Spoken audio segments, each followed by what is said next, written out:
राजस्थान में काला धन कमाने वालों पर आयकर विभाग की कड़ी नजर है। पिछले महीने ट्रांसपोर्ट कारोबारी के यहां उदयपुर में बड़ी छापेमारी हुई और अब जयपुर में वेडिंग प्लानर के यहां इनकम टैक्स रेड है। यानी आपने अगर अपनी शादी में ज्यादा खर्चा किया है और वेडिंग प्लानर को पैसा ब्लैक मनी के जरिए दिया है तो आपके लिए खबर बेहद महत्वपूर्ण हो जाती है। आप देख रहे हैं राजस्थान चौक, मैं हूं अंकित तिवारी।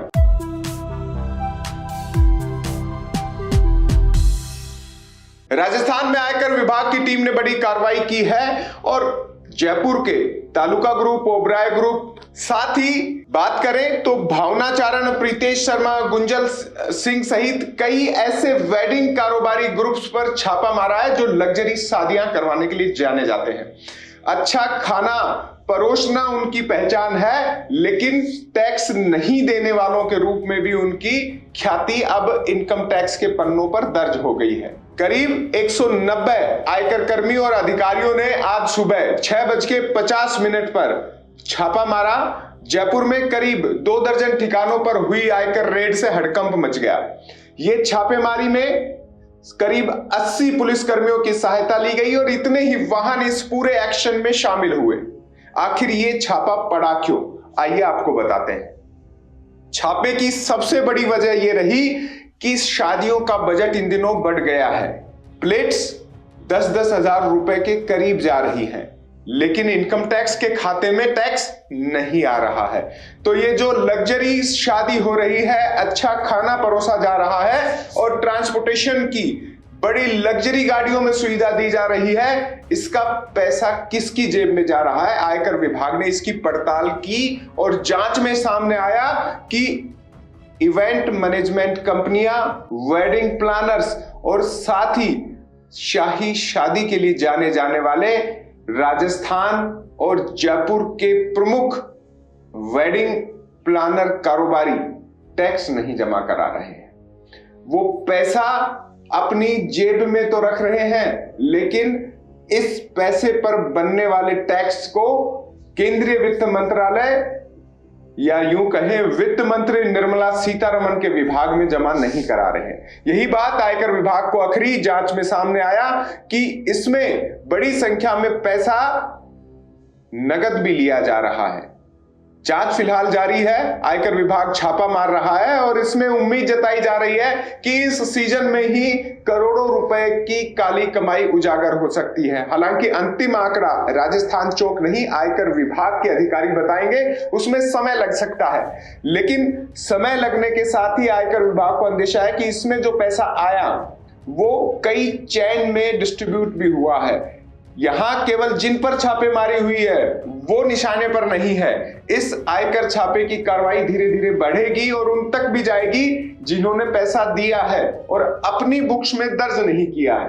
अगर 1 नंबर में पैसा नहीं दिया गया तो आयकर विभाग की कार्रवाई उन शाही शादी करवाने वाले मेजबानों पर भी हो सकती है जिन्होंने अपनी शादी में 4 चांद तो लगवाए, फिल्मी सितारों को बुलवाया, नचवाया, डांस करवाया, 5 स्टार होटल में पार्टी दी, लेकिन टैक्स नहीं दिया। बस यहीं फंस गए। आयकर विभाग अब पूरी तैयारी में है कि एक एक ऐसे व्यक्ति का डेटा बना लिया जाए जिन्होंने अपनी शादी में अपनी हैसियत के अनुसार तो खर्च किया, लेकिन उस पर बनने वाले टैक्स को इन बुक्स में दर्ज करने से बच गए। बस यही आयकर विभाग अब अपने कड़े एक्शन की तैयारी में है।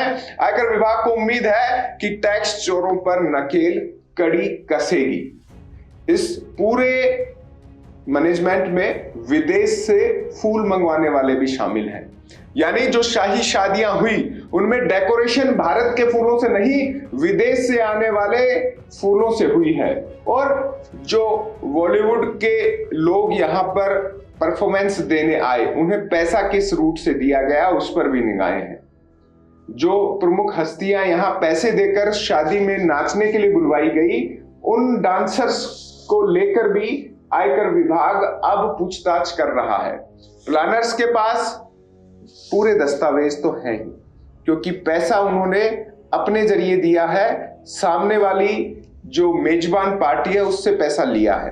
तो अब आयकर विभाग जल्दी इस कार्रवाई के बाद मिलने वाले सबूतों के आधार पर उनसे भी पूछताछ कर सकता है। तो ऐसे में अगर आपने शाही शादी की है, अपनी शादी में खर्चा जबरदस्त किया है और वेडिंग प्लानर्स जिनके नाम है, केवल यही नहीं इसके अलावा इनसे कनेक्टेड लोगों से भी मदद ली है, तो आप तैयार रहिए, आयकर विभाग के अधिकारी आपसे पूछताछ करने आ सकते हैं। हालांकि अभी ये छापा केवल इन्हीं जो कारोबारी समूह है इन तक सीमित बताया जा रहा है, लेकिन आयकर विभाग की इस कार्रवाई ने अन्य कारोबारियों को भी चेता दिया है, क्योंकि राजस्थान में या यूं कहूं देश में इन दिनों चुनावी माहौल था। राजस्थान में विधानसभा चुनाव, फिर उपचुनाव और लोकसभा चुनाव के चलते आयकर विभाग ने एक्शन कम लिया था, लेकिन इस सुस्ती के बाद अब विभाग जाग गया है और बैक टू बैक कार्रवाई होने वाली है। करीब 47 ऐसे कारोबारियों का नाम उस सूची में शामिल है जिन्हें इसी वित्तीय वर्ष निशाने पर लेना है। ऐसे में आने वाले दिनों में कुछ और एक्शन भी हो सकते हैं। ये सूची में कौन कौन शामिल हैं, ये गणना आयकर विभाग ने उस आधार पर शामिल की है जिन्होंने पिछले 2 से 3 वर्षों में कमाई बहुत की है। खासतौर पर कोरोना में भी उनकी कंपनी का ग्राफ बढ़ा है, लेकिन टैक्स स्लैब वही की वही है। यानी वो पैसा तो बना रहे हैं लेकिन टैक्स देने में पीछे हैं।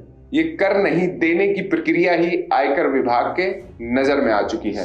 ऐसे में आयकर विभाग अब कड़े एक्शन ले रहा है। इस छापेमारी में भी बड़ी संख्या में कैश, डिजिटल ट्रांजैक्शंस और शेयर मार्केट में निवेश के अलावा बड़ी संख्या में इस पूरी कड़ी में कौन कौन व्यक्ति जुड़े हुए हैं उनका डेटाबेस तैयार होने की उम्मीद है। आयकर विभाग इस कार्रवाई के बाद संभवतः बताएगा कि इस पूरी छापेमारी में उनके हाथ क्या आया, लेकिन इस पूरे एक्शन से उम्मीद है कि इस इंडस्ट्री से सबसे बड़ा फायदा इनकम टैक्स को ये होगा कि ये सभी आगे से नियमित रूप से टैक्स जमा कराने में सक्रिय रहेंगे। जितनी चमक दमक ये शाही शादी को बेहतर बनाने में, उन मूवमेंट्स को लाइफ टाइम यादगार बनाने में रहते हैं, आयकर विभाग को उम्मीद है टैक्स भरना भी याद रखेंगे। आप देख रहे थे राजस्थान चौक। राजस्थान चौक के नए दर्शक हैं तो सब्सक्राइब कर लीजिए, पुराने हैं तो कमेंट बॉक्स में बताइएगा कि आयकर विभाग की टैगलाइन भरे टैक्स रहे रिलैक्स कितनी सटीक बैठती है। नमस्कार।